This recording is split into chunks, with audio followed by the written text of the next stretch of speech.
Halo, apa kabar kalian semua? Semoga kalian semua yang berbaik hati mengklik video ini selalu dalam keadaan sehat, bahagia, dan berkecukupan ya. Ketemu lagi sama aku Joanna, dan di video kali ini aku mau membahas sesuatu yang aku yakin kalian pasti terakhir dengar itu zaman-zaman SD kayaknya. Dan yang kalian dengar pasti hanya sebatas beberapa hal aja. Di contoh, yang membangun adalah orang yang bernama Ferdinand de Lesseps. Kemudian fungsinya sesuatu yang dibangun ini adalah untuk menghubungkan Samudra Hindia dan Samudra Atlantik. Tebak apa? Bener banget, terusan Suez. Nah, bener kan kataku, terakhir dengar SD kan? Dan kita tuh taunya pasti itu doang gitu, Ferdinand de Lesseps dan Samudra Hindia dan Samudra Atlantik. That's all. Nah, di sini aku mau kupas tuntas nih dari awal kenapa sampai kok kepikiran loh orang-orang itu untuk membangun terusan ini. Kemudian aku juga mau bicarakan tentang dampak positif apa saja yang terjadi dengan dibangunnya terusan ini. Kemudian masalah-masalah nih, nggak mungkin lancar-lancar aja, pasti banyak banget masalah. Itu juga aku mau bahas. Biar pengetahuan kita tuh nggak cuma sebatas de Lesseps dan Samudra Hindia dan Atlantik ya. Tanpa menunggu lama, let's get it on.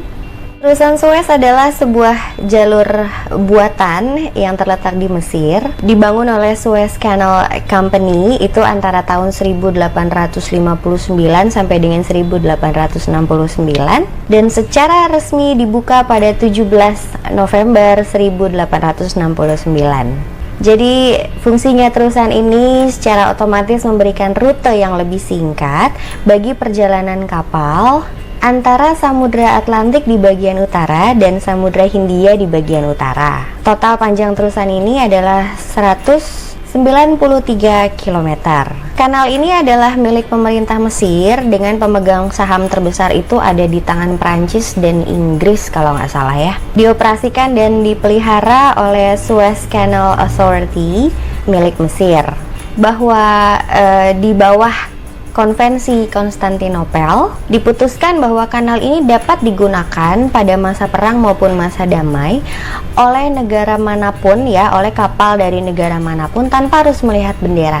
Jadi kanal ini sudah diputuskan dia akan menjadi lokasi yang netral, yang boleh siapa aja lewat. Sekarang aku mau cerita nih dari awal. Jadi tuh kita kan taunya selama ini yang bangun Ferdinand de Lesseps, tapi sebenarnya itu ide untuk pembuatan kanal ini tuh udah ada dari zaman sebelum Masehi loh. Tepatnya oleh Raja Mesir Senusret I dan Senusret II. Senusret, agak susah ya, tapi moga-moga pronounce aku benar nih, Senusret ya, Senusret I atau Senusret II. Mereka coba nih bikin kanal ini karena menurut pandangan mereka saat itu ini kanal kalau jadi untungnya luar biasa loh. Nah, jadi Senusret I dan II ini yang pertama-tama kepikiran nih mau bangun kanal. Kemudian nanti ada juga Raja Mesir kuno yang namanya Darius, dia juga kepikiran mau lanjutin proyeknya Senusret I dan II. Tapi kemudian kayaknya berhenti karena menurut penelitian mereka saat itu ya, dengan peralatan dan aku nggak tahu deh, mungkin saat itu teknologi juga masih belum secanggih sekarang. Menurut pengamatan mereka ini ada ketinggian, perbedaan ketinggian antara laut dan daratan, di mana laut itu posisinya lebih tinggi dibanding daratan. Kalau kanal ini jadi dibuat, dikhawatirkan air laut itu akan bercampur sama air sungai, otomatis kan jadi mencemari sungai dong. Pada abad ke-19 ini ada seorang kartografer Prancis. Kartografer itu yang pembuat peta itu ya. Dia ini menemukan kanal kuno loh, sisa-sisa kanal kuno yang dia yakini bahwa ini yang bikin itu Darius. Kenapa dia yakin yang bikin Raja Darius? Karena ditemukan prasasti yang menunjukkan bahwa Darius membuat kanal ini. Iya sih. Kemudian ada juga sisa-sisa kanal yang ditemukan oleh penjelajah yang kita udah tahu banget nih, namanya Napoleon Bonaparte. Seperti yang kita tahu kan, si Napoleon Bonaparte ini berkeliling dunia ya, berlayar untuk menjelajah daerah-daerah yang belum pernah dijelajah sebelumnya. Nah, disinilah dia juga ikut menemukan bukti-bukti bahwa di situ pernah dibangun kanal kuno. Tepatnya pada tahun 1799. Nah, menurut sejarawan Herodotus itu sekitar 600 sebelum Masehi ya. Itu lama banget loh itu sebelum Masehi. Ada Raja Mesir yang bernama Neho II yang berusaha menggali kanal ini. Tapi terlepas dari itu, dikabarkan katanya Raja Mesir Neho ini nggak pernah menyelesaikan pembangunan kanalnya. Sampai ada gosip 120.000 orang tewas loh demi bangun itu kanal pada zaman pemerintahan dia. Nah, menurut info dari sejarawan Herodotus ini, alasan kenapa Raja Neho menghentikan proyek pembangunan kanal adalah karena, jadi biasa kan kalau di kerajaan zaman dulu itu punya satu peramal gitu ya, cenayang yang dipercaya nih. Nah, si peramal ini ngasih tahu ke si Raja Neho, mending lu berhenti dah, jangan lu terusin gitu. Si Neho bingung kan, emang kenapa gitu. Iya, soalnya nanti kalau ini jadi, yang untung bukan elu, yang untung banyak orang, rugi tahu kayak gitu. Nah, akhirnya nurutlah si Neho, jadi berhenti tuh dia bangun itu kanal. Oh my god. Nah, tapi selain itu juga ada perang antara Neho dengan Nebukadnezar yang mau gak mau ya harus menghentikan pembangunan karena mereka terlalu sibuk dengan perang. Nah, ini mungkin pada masa Raja Mesir yang lain nih, yang namanya Darius yang tadi sempat aku singgung di awal, dia agak kerepotan dengan melanjutkan pembangunan kanal karena jalur yang ada itu tertutup dengan lumpur. Padahal menurut laporan Herodotus ya, kanal yang dibuat Darius ini lumayan lebar dan butuh waktu 4 hari untuk melintasinya. Belum ujung ke ujung ya, tapi nah, kemudian setelah Darius itu secara berturut-turut banyak raja yang memerintah Mesir yang mau berusaha melanjutkan pembangunan kanal. Tapi di sini gagal karena menurut penelitian saat ini, Laut Merah itu dinilai airnya itu menyusut. Selama ya nggak langsung menyusut sih gitu, nggak langsung kayak kesedot menyusut gitu, nggak. Cuma selama berabad-abad menyusut aja airnya. Kemudian juga ada kendala di akumulasi ya, penumpukan lumpur di Sungai Nil yang makin lama itu makin tinggi, jadi pemeliharaan dan pembangunan itu makin nggak efektif deh selama berabad-abad. Nah, kita masuk ke sesudah Masehi nih ya, di abad ke-8 ini ada ditemukan kanal yang bisa dilayari. Ini antara Kairo Lama dan Laut Merah. Tapi berbagai catatan sih beda-beda ya mengenai siapa yang bikin. Seseorang yang bernama Al-Hakim bi Amar Allah dipercaya telah memperbaiki kanal, tapi cuma sebentar nih, hanya selama tahun 1000 sebelum Masehi, karena gak lama sesudah itu kesumbat pasir katanya. Jadi kayaknya emang dari medannya agak sulit ya untuk dibangun sesuatu dengan teknologi yang kita tahu sendiri mungkin agak terbatas pada saat itu. Ada lagi para pemimpin Venesia, negara yang dimana kita tahu banget kalau ini negara perdagangan yang mayoritas pasti dagangnya lewat laut, lewat perairan. Mereka mempertimbangkan untuk menggali jalur air antara Laut Merah dan Sungai Nil. Pastinya untuk membawa barang-barang perdagangan lagi ya kan. Tapi tetaplah itu mimpi doang. Jadi mereka kayak seru nih kalau dibangun nih gitu, tapi ya nggak pernah kejadian. Kemudian di abad ke-16, salah seorang penguasa Ottoman yang bernama Sokolu Pasha ini berusaha meneruskan pembangunan kanal. Jadi motivasinya dia ini selain untuk perdagangan, juga kan daerah sana itu rute ziarah banget ya, pasti banyak orang-orang dari seluruh dunia yang mau datang ke sana untuk ziarah, untuk beribadah. Kemudian dengan dibangunnya kanal itu akan memudahkan bagi penguasa Ottoman untuk menghubungkan armada perang mereka yang ada di Laut Merah, Laut Hitam, dan Mediterania. Tapi seperti yang sudah-sudah gagal lagi karena dianggap bahwa idenya penguasa Ottoman ini oke sih, tapi mahal gila lu, jadi nggak pernah selesai deh, ide doang. Nah, kita masuk ke usaha yang akhirnya menjadi kenyataan, itu dimulai pada tahun 1846 di mana berkumpulnya sejumlah ahli, diantaranya ada Robert Stephenson, Negrelli, dan Paul Adrien Bourdaloue. Mereka kumpul dan mereka membahas, mempelajari kelayakan terusan Suez. Nah, survei Bourdaloue adalah bukti pertama yang diterima halayak ramai ini ya, diterima umum, bahwa nggak ada perbedaan tinggi loh antara laut dan daratan, nggak ada. Jadi itu sungai baik-baik aja kok, nggak akan tercemar sama air laut. Dan di sini kita mulai nih reuni lagi sama temen lama kita ya.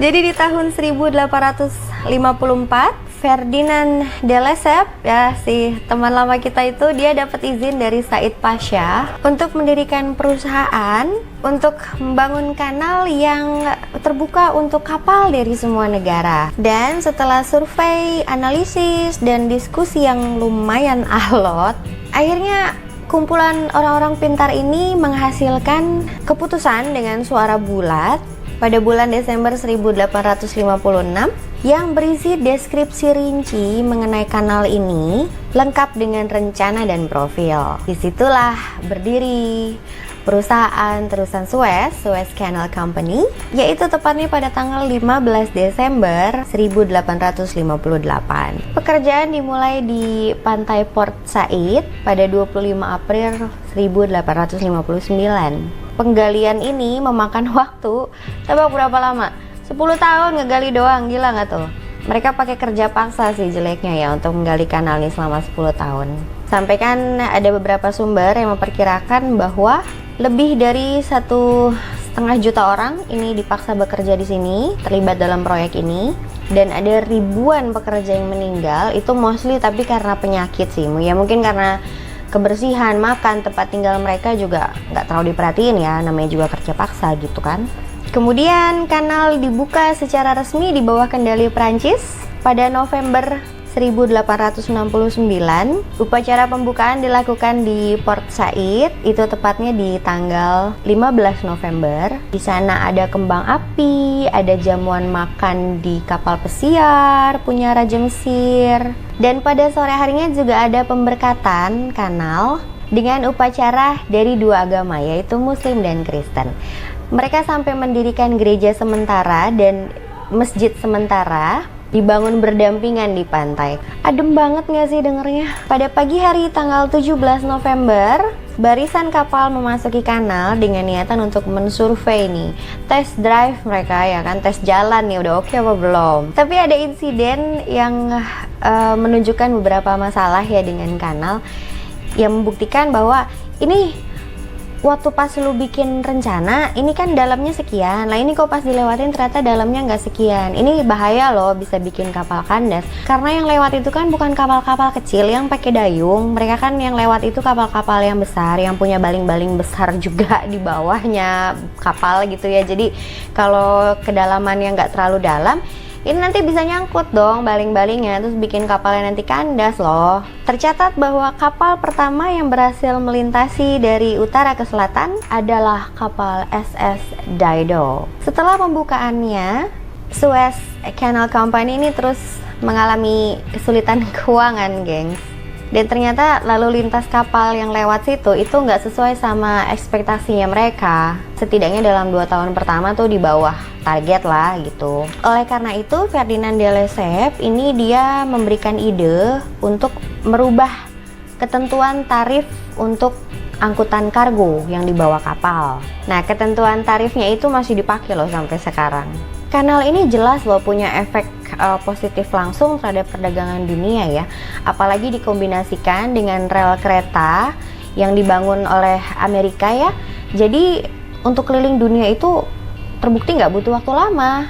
Tapi pembangunan kanal ini juga adalah penyebab terjadinya krisis ekonomi di tahun 1873. Gini ceritanya, saat itu kan yang pembangunan dilakukan di bawah pemerintahan Raja Mesir yang bernama Said Pasha. Jadi dia kan minjem uang ya ke bank gitu atau kemana gitu kan untuk bantuin bangun kanal ini. Jadi dia punya saham juga kan di situ. Nah, yang sial itu penerus-penerusnya yang pusing muter otak gimana caranya ini bayar utang-utang. Akhirnya salah satu penerus Said Pasha yang bernama Ismail Pasha pada tahun 1875 ini menjual 44% saham Mesir yang di terusan Suez ini kepada pemerintah Britania Raya. Saat itu juga terjadi kerusuhan lokal yang menyebabkan sampai Inggris itu turun tangan loh. Tepatnya di tahun 1882 dan mengambil kontrol penuh di situ. Perwakilan Inggris pada tahun 1883 hingga 1907, mereka ini menata ulang, memodernisasi, dan juga menekan pemberontakan dan korupsi yang terjadi di Suez Canal. Sehingga efek dari pembenahan dari perwakilan Inggris ini, lalu lintas di kanal pun meningkat. Kemudian dibantu juga pada tahun 1888 yang tadi udah sempat aku sebutin di awal ya, ada konvensi Konstantinopel yang memutuskan bahwa kanal ini adalah zona netral. Siapapun boleh lewat, nggak boleh lihat benderanya. Ada lagi masalah di sini ya, jadi pada saat itu kalian pasti pernah dengar yang namanya Bendungan Aswan kan, yang ada di Mesir juga. Nah saat itu nih bendungan baru mau dibuat. Nah, jadi Mesir ini nawarin Uni Soviet untuk lo mau gak bantuin gua nih invest bangun bendungan Aswan gitu kan. Nah, di situ ternyata Inggris dan Amerika ini marah. Karena apa? Karena sebelumnya ini Mesir tuh udah janji sama Inggris sama Amerika kalau entar gue pakai lu ya, gue join sama lu ya untuk bangun bendungan Aswan gitu, dan mereka pun udah deal, udah oke. Ternyata malah Mesir nawarin ke Uni Soviet. Presiden Mesir pada saat itu mengambil jalan dengan dia menasionalisasi terusan Suez pada 26 Juli 1956 dan mentransfernya ke otoritas terusan Suez. Gunanya ini biar apa? Biar nanti keuntungan dari kanal, dari terusan Suez itu bisa dipakai buat tambah-tambah bangun bendungan Aswan. Hal ini menyebabkan krisis yang terjadi di Suez, di mana Inggris, Prancis, dan Israel bergabung untuk menginvasi Mesir. Untuk menghentikan perang, sekretaris Kanada untuk urusan luar negeri yang bernama Lester B. Pearson mengusulkan pembentukan pasukan penjaga perdamaian PBB untuk memastikan akses masuk ke kanal dan memastikan penarikan seluruh pasukan Israel dari semenanjung Sinai. Dan resmi pada 4 November 1956, mayoritas negara-negara di PBB memilih resolusi perdamaian Pearson yang akhirnya mengamanatkan penjaga perdamaian PBB untuk tinggal di semenanjung Sinai kecuali Mesir dan Israel sama-sama menarik pasukan. Mantap tuh. Nih, ngeri nggak nih ya PBB nih kalau ada turun tangan ya. Nih, kamu kebayang gini kayak ini Mesir ya, pasukannya Mesir, ini pasukannya Israel, ini di tengah-tengah ada pasukannya PBB nih. Jadi mereka tuh kayak yang PBB mungkin kayak yang mau maju mana sini beri sini, nggak ada yang berani lah. Yang ada mereka diprotes sama satu dunia kalau berani nentang PBB kan. Karena gagasannya ini, Pearson kemudian dianugerahi Nobel Perdamaian. Pastinya ya, emang idenya oke banget sih menurutku. Nah, tapi akibat kerusakan dan kapal tenggelam, kanal ini harus ditutup hingga tahun 1957. Ketika itu dibersihkan dengan bantuan PBB ya.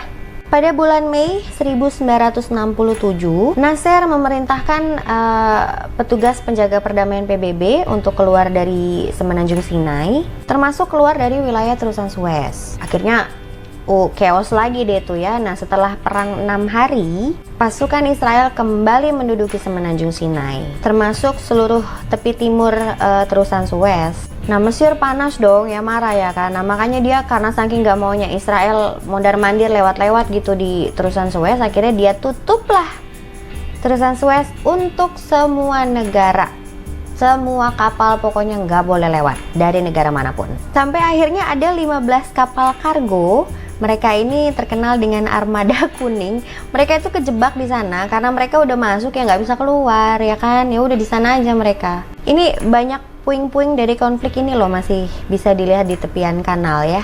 Nah, setelah perang usai, Amerika Serikat dengan operasi yang bernama Nimbus Moon ini memulai suatu operasi ya. Keren-keren loh ini. Kayaknya kalau saat itu aku ada di situ pasti aku amazed banget. Mungkin ada filmnya nggak sih nih terusan Suez perang gini, ada filmnya nggak sih? Nggak tahu ya. Kayaknya bakalan keren lah, karena apa? Ini Amerika kan ceritanya mau bersih-bersih kanal. Dia datang ya dengan operasi Nimbus Moon itu, dia datang bawa kapal serbu amfibi USS Incon dan juga 12 helikopter penyapu ranjau untuk membersihkan kanal. Dibantu juga dengan angkatan laut kerajaan Inggris. Kalau mereka operasinya itu namanya operasi Rheostat. Fungsinya sih sama ya, mau bersih-bersih kanal dari ranjau. Nggak seru juga lah kita lagi lewat berenang jar gitu. Nggak seru. Ketika operasi pembersihan selesai, dinilai bahwa kanal dari utara sampai selatan itu sudah bersih 99% dengan ranjau.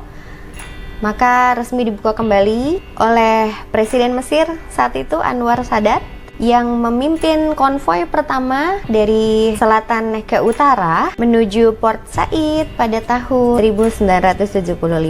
Mandat PBB untuk taruh pasukan penjaga perdamaian di situ itu berakhir pada tahun 1979. Tapi setelah dinegosiasi maka diputuskan bahwa nanti ditaruh nih ada kekuatan penjaga dan pengamat di terusan Suez, termasuk di Semenanjung Sinai gitu ya, yang namanya pasukan pengamat multinasional. Tahun 1981 langsunglah mereka ditempatkan di situ. Nah, jadi secara ekonomi terusan Suez ini sangat menguntungkan bagi negara-negara perdagangan di Mediterania yang sekarang pastinya lah punya koneksi yang lebih cepat loh kalau mau bawa barang dagang ke timur. Aku mau kasih bayangan sedikit nih ya. Jadi kira-kira nih ya rute kalau dari Singapura ke Rotterdam itu kalau lewat terusan Suez ini mereka mempersingkat jarak. Mau tahu nggak yang dipersingkat jaraknya berapa? 6.000 km. Nah, jadi dengan demikian kira-kira 9 hari mereka bisa ngemat waktu dibandingkan dengan rute sebelumnya ya. Jadi ya kalau menurutku pastinya terusan Suez ini bawa pengaruh yang positif banget untuk perdagangan, perkembangan dunia gitu kan. Jadi kalau ada apa-apa sama terusan itu paniklah mereka langsung ya kan. Nah, gimana? Kira-kira yang aku sampaikan udah agak sedikit menambah pengetahuan kalian nggak? Dari yang tadinya sebatas Ferdinand de Lesseps, Samudra Hindia dan Samudra Atlantik. Sekarang pastinya kalian sudah lebih tahu nih mengenai terusan Suez dan teman lama kita itu Ferdinand de Lesseps. Sekarang kita udah sampai di akhir video ini. Aku mau ngucapin terima kasih banyak buat kalian yang sudah dari awal sampai akhir nonton video ini. Aku juga mau minta likes dan dislike dari kalian. Kalau banyak yang likes berarti kalian suka sama video aku.